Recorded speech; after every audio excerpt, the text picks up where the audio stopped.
రేవంతు భారీగా సంపాదిచ్చి అటు పార్టీని, ప్రభుత్వాన్ని భవిష్యత్తులో రాజకీయాన్ని నడపడానికి రకరకాల ప్రయత్నాలు చేస్తుంటే, ఇటు బీఆర్ఎస్సోళ్ళు అడ్డుపడతా ఉన్నారు.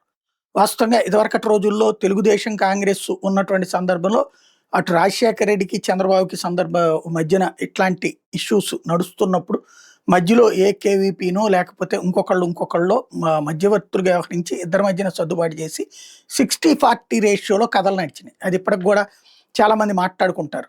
అధికారంలో ఉన్న వాళ్ళకి 60%, ప్రతిపక్షంలో ఉన్న వాళ్ళకి 40% వాటా అన్నటువంటి రూట్లో నడిచినాయి అన్నట్టు. ఇప్పుడు మరి అట్లాంటిది వర్కౌట్ అవుతున్నట్లేదు. తాజాగా చూసుకుంటే ఇప్పుడు ఆ మధ్యన ఆ ఉస్మానియా యూనివర్సిటీ దగ్గరలో ఆ ల్యాండ్‌కు సంబంధించింది.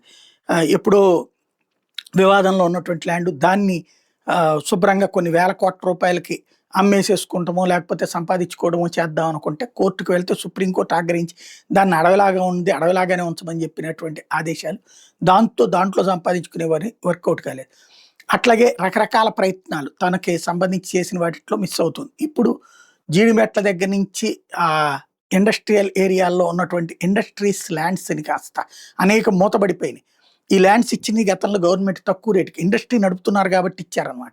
ఆ ఇండస్ట్రీస్ లేనప్పుడు ఆ భూములు తీసుకుని గవర్నమెంట్ ఆనాటి డబ్బులో లేకపోతే ఈనాటి మార్కెట్ రిజిస్ట్రేషన్ వాల్యూ ప్రకారం వాళ్ళకి ఇచ్చి తీసుకుని అది వేరే వాళ్ళకి పరిశ్రమలకు అప్పచెప్పచ్చు. లేదా కొత్త పారిశ్రామికవేత్తలకి ఇది కొనుక్కునేలా ఏర్పాటు చేయొచ్చు. అట్లాగేమీ చేయకుండా ఆ భూముల్ని వాళ్ళు కన్వర్ట్ చేసేసుకుని అది అగ్రికల్చర్ కంటే కుదరదనుకోండి.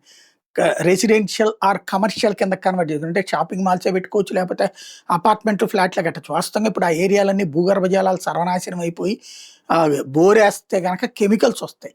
కాబట్టి నీళ్ళకి అక్కడ అసలు పూర్తిగా కష్టం. అంటే ఇప్పుడు ప్రభుత్వమే ఆ ఏరియాలకి పైప్ లైన్‌లేసి ఇస్తే అప్పుడు నడుస్తది. ఇప్పుడు అదంతా చేయడానికి వాళ్ళతో ఏమన్నా ఒప్పందం కుదిరింది. దాదాపు 10,000 ఎకరాల దాకా ఇట్లా కన్వర్షన్‌కి పర్మిషన్ ఇవ్వడం అన్నటువంటిదే ఇప్పుడు బీఆర్ఎస్ పట్టుకుంది. దీంట్లో ఒక ఎకరాకొచ్చేటప్పటికి ఓ 10,00,000 రూపాయలు చొప్పున తీసుకున్న 10,000 ఎకరాలు ఇంటూ 10,00,000 రూపాయలు వేసుకుంటే ఎంత అవుతది అనేటటువంటి బీఆర్ఎస్ ఆలోచన.